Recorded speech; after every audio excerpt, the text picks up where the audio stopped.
So I'm going to start. I have a list of your questions, and I went through the script and made a bunch of notes. So I'm just going to go through all of that, okay?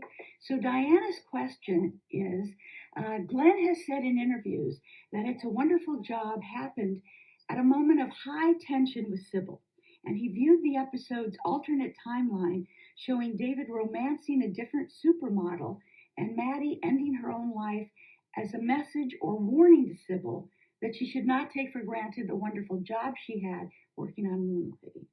And the onset drama might have even pushed him to write her out of the show, except he knew the network would never go for that. And she asked, how much influence did he have on these elements of the story? And how aware were you that he viewed the episode this way? Um, I had absolutely no idea that he was going to write her out of the episode. I was clueless. Carl and I were clueless. And a matter of fact, I just found out about it when I heard that interview. So it was a total shock to me. Um, and as far as the influence, he didn't have any influence on those elements. Carl and I came up with the idea of having David romancing a supermodel and of ending her own life because it was taken from It's a Wonderful Job, A Wonderful Life, and that's exactly what happened within Jimmy Stewart's story. So if anybody doesn't remember that, It's a Wonderful Life was Jimmy Stewart is just down on his luck and so depressed, and he's ready to end it all.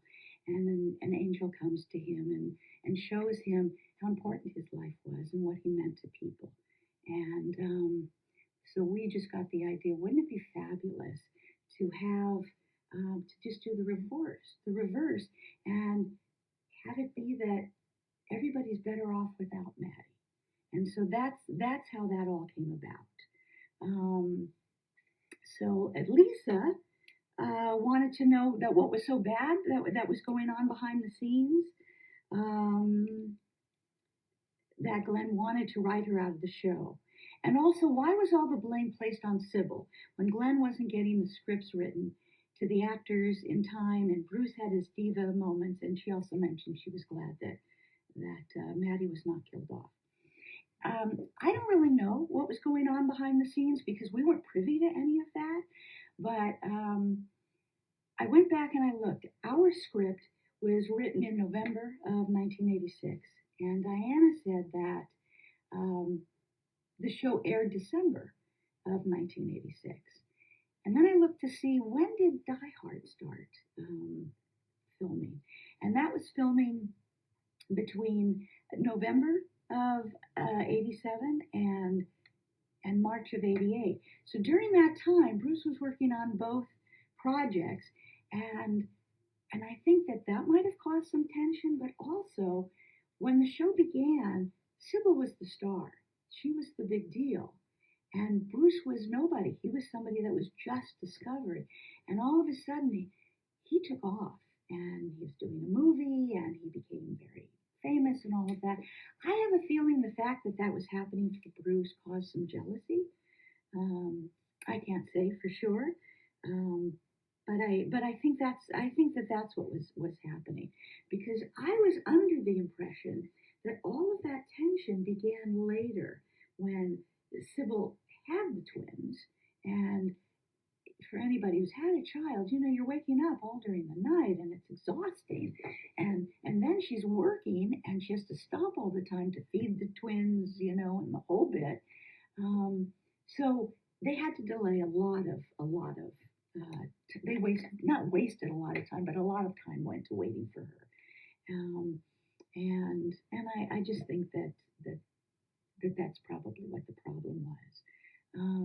And as for Glenn not getting the pages in time, Lisa, I think you have a very valid point. He should have gotten it to them. I don't know what we all handed in complete scripts,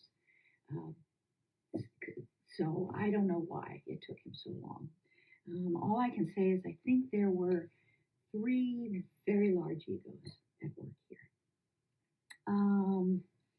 So, another thing is that in an interview that I heard, oh, wait, are you writing to me? Am I supposed to be seeing this? Oh, my daughter is watching. My daughter's in Africa and she's watching. Hi, sweetheart. Roger, now you're going to tell me there are things I shouldn't be saying about Glenn. Uh-oh. Um, so, because I've never done that with this, so that's also weird for me. Where was I? Okay, fired off the show. So, I don't know exactly what happened with this, but Glenn had said that Cybill got her fired, and in other shows, um, they never got rid of the showrunner. They never got rid of, the person who created the show, responsible for the writing, all of that. What they would end up doing when there was difficulty between an actor and the creator and showrunner, they always got rid of the actor. But that's because there was a large cast, so it was much easier to replace the person. With Cybill and Bruce, it was just the two of them, and it was their magic together. So, there really was, you really couldn't get rid of her. And what Glenn said in one of the interviews was that he was surprised that he was the one who was let go. So I think that covered it. So Jamie asked, was Maddie's bad mood towards the employee at the beginning of the episode related to her feelings of guilt over not having gone to see her aunt in the hospital? Well, we had a completely different scene with the employees. And I have to be honest with you that we didn't care, Carl and I did not care for the rewrite on that. And the main reason was those employees never worked. So for them, to put up a stink about having to work was very off-putting to us. And there they are, and they're taking down the decorations, they're all angry, and they're disrespectful to Maddie. All I can say is, to us, it felt heavy-handed. And our scene that we did was very playful. It had a more positive spin. It was David auditioning. Oh, while you're talking, oh, hi, Roger, I love you too. And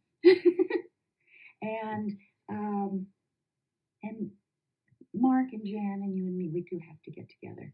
But, so back to the scene. We had a different scene, and we played it more playful, somewhat like the limbo scene. We had him auditioning everyone for, seeing these things is really distracting me. Okay, I'm sorry if I'm being obnoxious. We had a completely different. He's auditioning people for a talent show.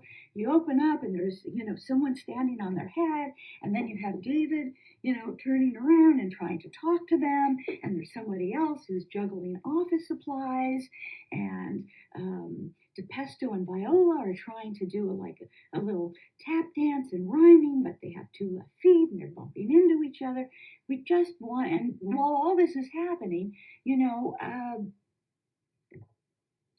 David is just wisecracking like he always does and just making his jokes. So it was just very, very playful in the beginning. But before I get to more of that, I wanted to comment on the phone calls at the beginning.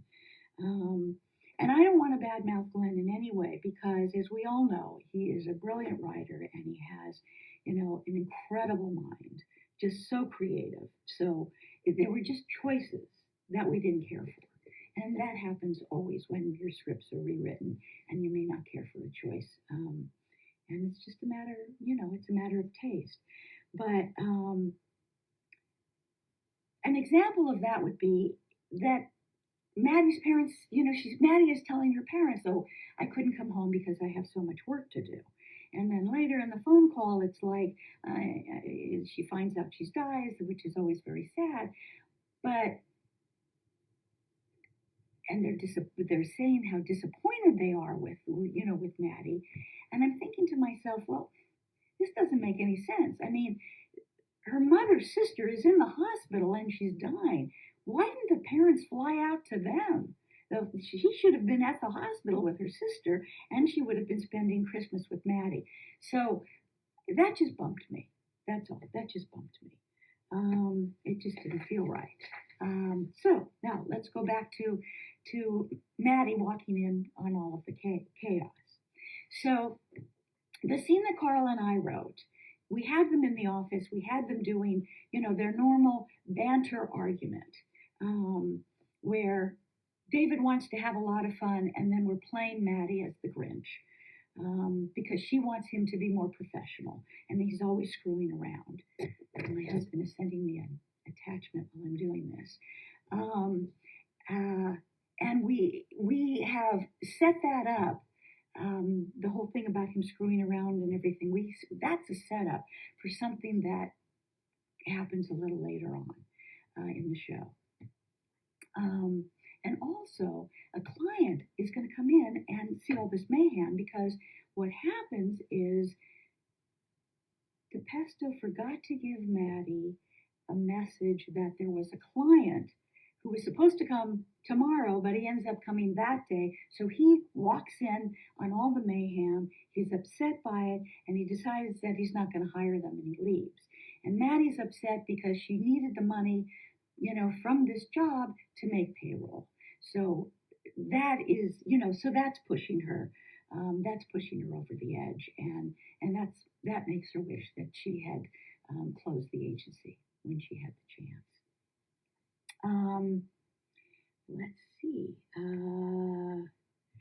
So ELVSVD, I don't know if that's a person's name or whatever, but that person asked, we know all, so we know what the episode was based on, and how did we come up with Maddie's stories and DePesto's story, DePesto being the hard one, David marrying Cheryl Teagues, and he would have loved to be in the writer's room.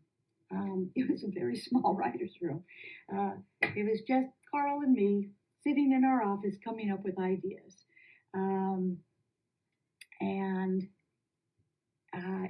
As we said, we thought it would be fun with to playing the reverse, that everyone else is better off. So with DePesto, we wanted to make her a completely different character, but we wanted to keep the rhyming. So we made her the president of the company that's called Rhymes for the Times greeting card. And we took away her sweetness and her innocence, and we wanted to make her more like Maddie. And then we brought in Herbert so that the two of them can have a conversation or argument that sort of mirrors David and Maddie's arguments. So Maddie kind of sees what she's like, as a person. And of course, their argument is in rhyme. As for marrying Cheryl Teagues, we came up with the idea, we just picked another model, we came up with the idea of having Christy Brinkley, because she was married to Billy Joel at the time. And we thought it would be fun, during the dancing scene, when they're talking, to pepper it with Billy Joel song titles. And we thought that was funny, but apparently, I guess they couldn't get Christy Brinkley. And hi to Kyle, my new son-in-law. I said Carl because he's on my mind, because I don't know if everyone knows, but he did pass away, so he's not here. And he is on my mind while I'm doing this. Okay, so let's see. That goes to Dennis's comment about loving the word or understanding the word. That would have been great. Well, thank you. Thank you, Lori. That would have been sweet. Okay, so where was I? Oh, Jamie asked, when David talks about Maddie, he says, we could have been great together. So this shows that he fell for her pretty fast. And yes, there was a connection. There definitely was a connection between them, and he's saying it. He's saying, she was even a good slapper, and I admired her. And we even had, some other lines. I don't remember what they were. I didn't write them down here. But yes. Yeah. And then she goes on, he goes on, whatever it was. She goes on to say whatever. Maddie gets caught up in all the emotions, saying, "But we did the character, we did all these great things together," and naming the cases, and then of course Albert has to say that none of that happened. Dennis says, at this point, does Maddie realize that she loves David? Yes, yeah. And I also wanted to mention that Carl and I always tried to give Maddie moments where you could see her humanity and her sensitivity. And many times they were just cut down, and many times they were, just cut out for whatever reason. So I wanted to say that. And that leads to, Michelle, Christy would have been fantastic. Well, yeah, I think they both did a great job. I keep getting interrupted when it's Dennis. So Dennis, yes, we okay, get this. You guys are talking to each other. It's killing me. All right, so a longer scene at the end, yes. And we had a different scene when she meets the other Maddie. So what we did is, all along we've heard that she's had a bad year and she's broke, but we never got the backstory to that. So, so Maddie says to Albert, "Okay, so you're going to tell me that I'm the only one who's not successful, and I'm destitute. Albert, am I destitute?" And he snaps his finger, and all of a sudden they're at a hillside and they're overlooking this beautiful house. And she says, "Well, where are we?" And he says, "Well, that's your house." And she's thrilled. She said, "I'm not destitute, And they see the other Maddie for the first time, and Maddie says, "I'm so calm and I'm so peaceful, And this is when Albert begins to give her the backstory of what happened. And Albert explains that, after she closed the other agency, she went back to modeling. And then after a year, she became an agent for other models. And, within no time, Maddie and her partner had one of the most successful agencies in town. And Maddie said, "Did you say partner?" And Albert said, "Yeah, and a former model. She's hardworking, very professional. You finally ended up with the kind of partner that you wanted David to be." And Maddie's attitude is, "I just knew I needed somebody to work with me and not against me." And Albert continues with saying, "Well, you wanted an ambitious partner, and you got one. She manipulated you right out of your own company, turned the board against you, and she took over this morning." And Maddie is looking at the other Maddie saying, "Yeah, I don't seem to be that upset." And Maddie says, and Albert says, "Well, that's because you've given up."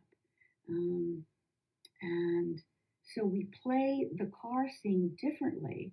And I'm fine with how the car scene was played and everything. We played the car scene differently because they were out in the country.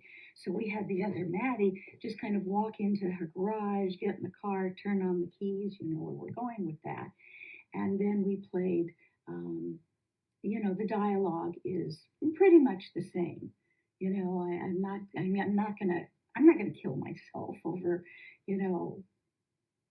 just because I lost the business. I mean, that's not me. And she's pleading with the other Maddie not to give up, and it's pretty much all the same dialogue. And then as the other Maddie is kind of dozing off or whatever, you have our Maddie shaky saying, "Wake up, wake up, wake up." And then that cuts to the bar scene. And you have the bartender saying, "Wake up, wake up." And Maddie, wait, Jamie, so basically someone else stole everything from her again. Yes, yeah, that's true. So now, our last scene was longer, but I totally understand why it was cut down. And I thought it was great. I thought it worked nicely. But what we played, a more playful bit, which is when when Maddie and David come together, they're both talking at the same time, which they're known to do. And then at one point, David starts to say, I know I'm not what you want in a partner. And she interrupts, it's like, "Don't say it. and he's saying, say what? That you're going to change. Don't say it, don't even think it. And that's where the dialogue between them, that keeps going about how important they are to each other. She ends up telling him she's glad he's in her life, and from now on they're going to have more fun, in the office and what have you. And then that leads to the kiss. And Carl and I were very proud of this script, I have to say, with our draft. And you submit scripts for the Writers Guild Awards, and so we submitted our draft instead of Glenn's. I shouldn't be saying that, but anyway, we won that year, and so it all had a happy ending there. So now should I be going back and reading what your comments are? Let me see. Let me take a light here so I can see this better. Oh, hi Danielle. Thank you. I'm getting a comment, and this is an example, how you always put humanity in the characters. Let's see, and I wish we saw more of it in the finished episodes. Okay, now I have to be honest with you that I haven't gone back and watched all of those episodes for a couple of reasons. One was I had a baby and I was busy. And that was you, Kobe, because you're watching, and that was you.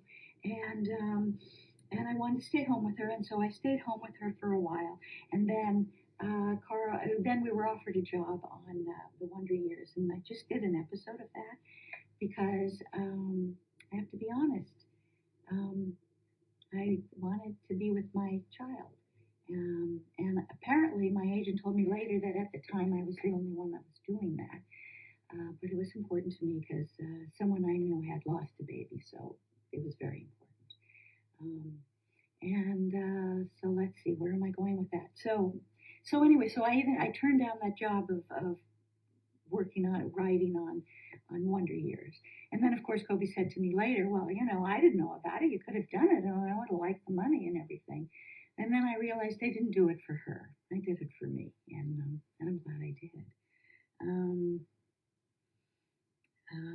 And this is Jamie said, Kobe going, that was me.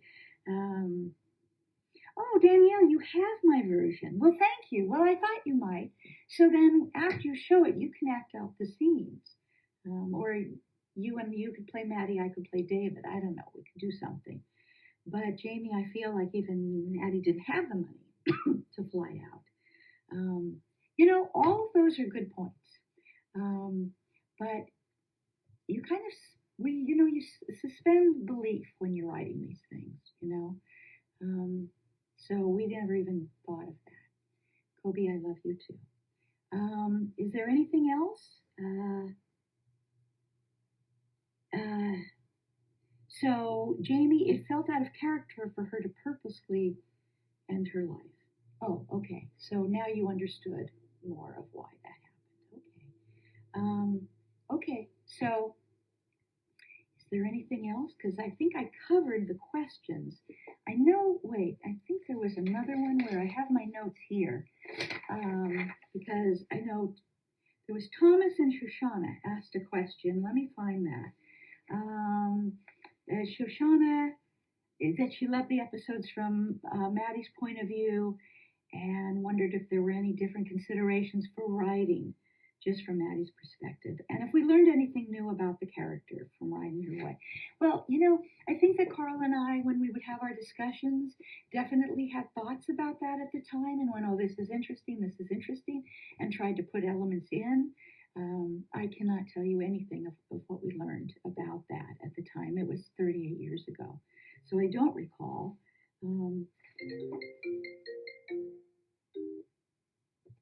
Scam. Okay. And then where's the other one? Thomas, whatever you asked, it had something to do with, I think, humanity or whatever, because it got answered in another question because I didn't want you to feel left out. I think, Let's see. This is very sweet. Let me see this. Carl mentions in the acknowledgments in his book that he particularly indebted to you for helping him to be a better writer. Um, how would you say so? And which moonlighting collaboration was the most that you felt at some level was Maddie and David bickering between the two of you? Um, okay, it's going to be hard to talk about, Carl. Uh, um, um, if you meant about Carl, if you meant about us bickering, um, we didn't. I don't know. We didn't really bicker. Um, Carl was a negotiator, so he would basically say it was always a negotiation with him. Every scene had both of us in it. We would both take a scene that we liked. I think I mentioned this in the other interview. We'd just take scenes that we felt more comfortable with, and we would write them, and then we'd give each other the scene, and then we would rewrite them. And if we wanted a particular line in that was taken out, we'd just talk about that. Or we'd come to a compromise and come up with a line together. Um, and um, and that's how we did it. And there were times where, okay, well, I don't care for this line, but I'll give it to you if you give me that line. And that's basically how it worked. It was, you know, it was easier. It was fun. So, Dennis, would you work with Glenn today if an offer presented itself? Um, well, uh, I wouldn't work with anybody today if an offer presented itself. Um, because I'm tired. Can I say that? I've kind of been working on a book for a couple of years, and now I don't know if there's going to be legal problems with it or what's ever going to happen with it. So, so there's a part of me that just wants to, have some fun because when you work and you're writing, you feel like you always have homework. It never ends. Am I right, Roger? You always have homework. So, yeah. Um, so that's it. So Diana's asking if there are any questions from any other of the Moonies. Okay, wait. I find it interesting that Maddie seemed. Okay, wait. Let me put on my glasses. I'm reading glasses here. I find it interesting. Maddie seemed unhappy she might be engaged to David, and then unhappy that she finds out she's engaged to someone else. Well, that's the emotion of it. That she's angry and she's pissed off with David, and da da da da da da. But then when she sees that she can't have him and somebody else has him, it has the opposite effect. I mean, I think that's just very human. You're mad at someone, you don't want that, but when they have it, okay. Roger said that he had to click off early. His apologies. Okay. So that's it. Shoshana, hi. This is fantastic. You have to head back to work. Okay, well, I think that's it. I don't think I have anything more. I hope you have a good day at work. Anything else? Do you still prefer to write on yellow line paper with pencils? Isn't that funny? How do you guys know all of this? I always loved it. I always loved that. And then I moved to pens. So then I moved to pens, basically. And now I'm trying really hard to write on the computer, but it's difficult. And basically, when I write on the computer, my mind, this is what my other daughter Alex told me, that my mind works so fast that I'm always leaving out words. Because what I would do when I would write on the yellow pad is I would write, and then I would know where I wanted to go. So I started making notes, and I would lift up the paper, and I'd make some notes, and lift up the paper and make some notes. And then when I got to that point, it was like, all right, where did I put that? So it's kind of how my mind works. So that's it. Does everybody read what's out here where my daughter says she loves her legal pads? Um, um, so, okay, well, Jamie, the theme of hers throughout the show seems to be that she wanted something and then she's unhappy when she gets it.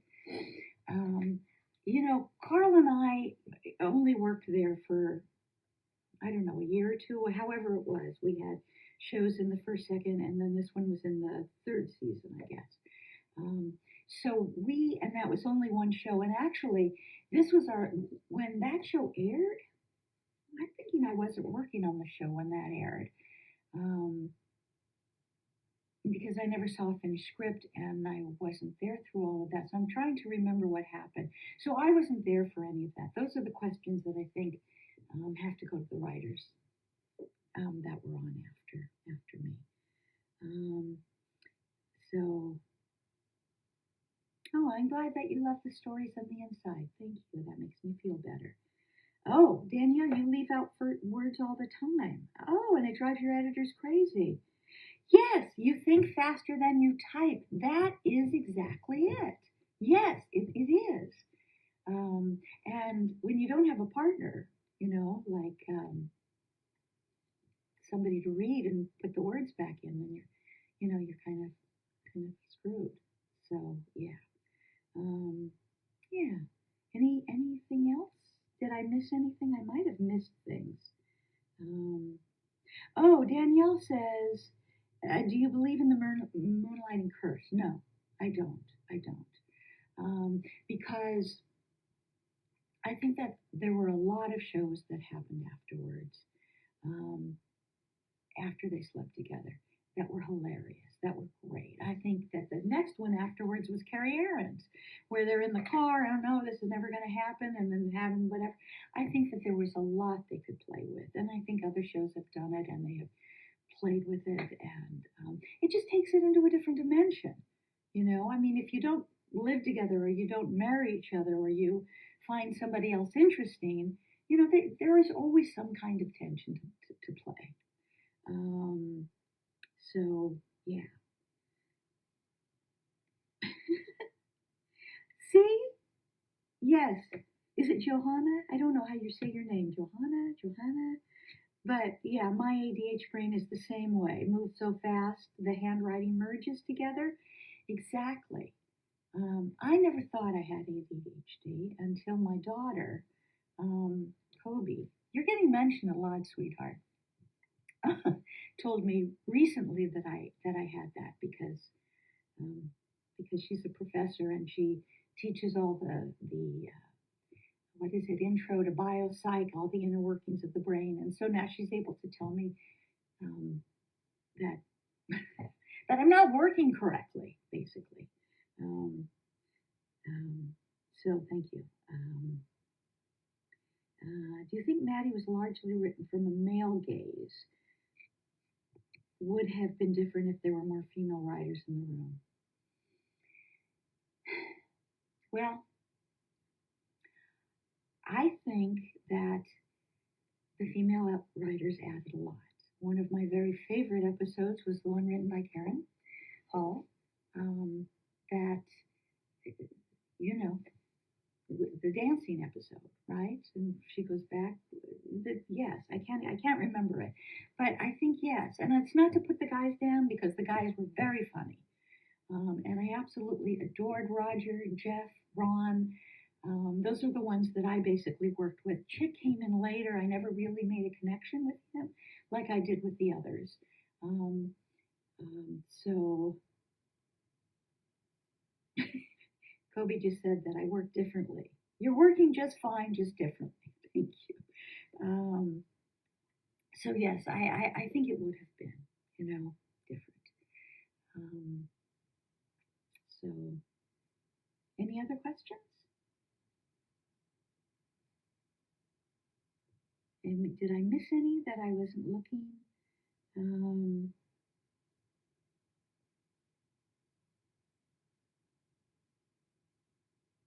Would I have ended the series differently? Well, I have to tell you. Okay, did I say that I didn't watch? I think I started that and then got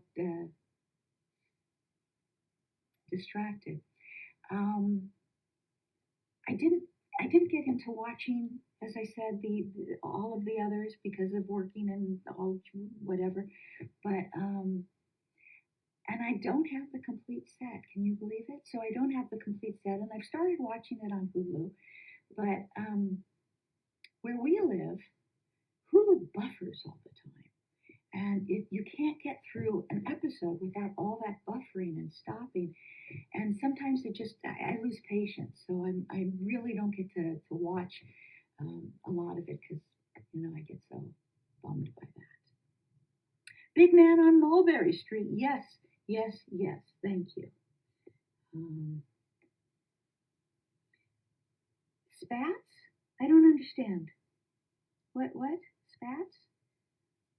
I don't understand what you wrote, but okay.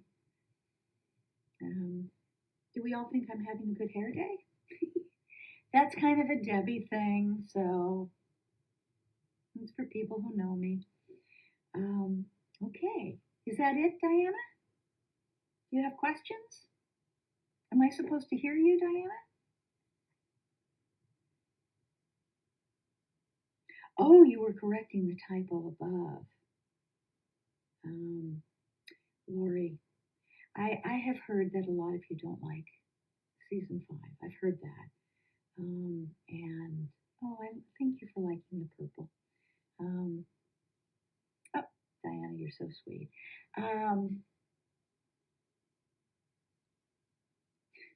Just reading this, yeah. So yeah, okay, so Jeff and Ron discussed some ideas that were on the ideas on where the relationship had gone. There was an idea of a blackout episode. Trying to see more on that. It's not letting me. I'm sorry. Do you remember that? I don't. So that might have either happened when I was there and it was just between the two of them in the office. Because many times the writers would just meet with Glenn privately. And it wasn't an entire writer's room. So that might have happened with them privately. And, Dennis, thank you for taking the time to do this. Okay, so my brand new son-in-law says my hair always looks great. Yeah, you know what you're doing, kiddo. So yes, Kobe just got married. Were you involved in the 3D episode? No, I wasn't. That's it. There are no more questions, Diana is telling me. So do I get to go back and watch this, Diana? Or I didn't tell anybody about it because I didn't understand how Facebook Live worked, and I didn't know if they get to see it, and so you'll have to tell me all of that, okay? Is that it? And should I just hit finish and say goodbye and wish you all well? And thank you for your questions and for liking the episodes. Is that what I do? Tell me, Diana. Tell me what to do. Oh, if I want, I can join you guys at 5. Oh, well, that sounds lovely. And watch with us and comment. Okay, all right. So how do I watch with you at 5? Well, you know what? You'll tell me, right? And you are welcome. Thank you. And Merry Christmas and Happy Hanukkah and Happy New Year to everybody. And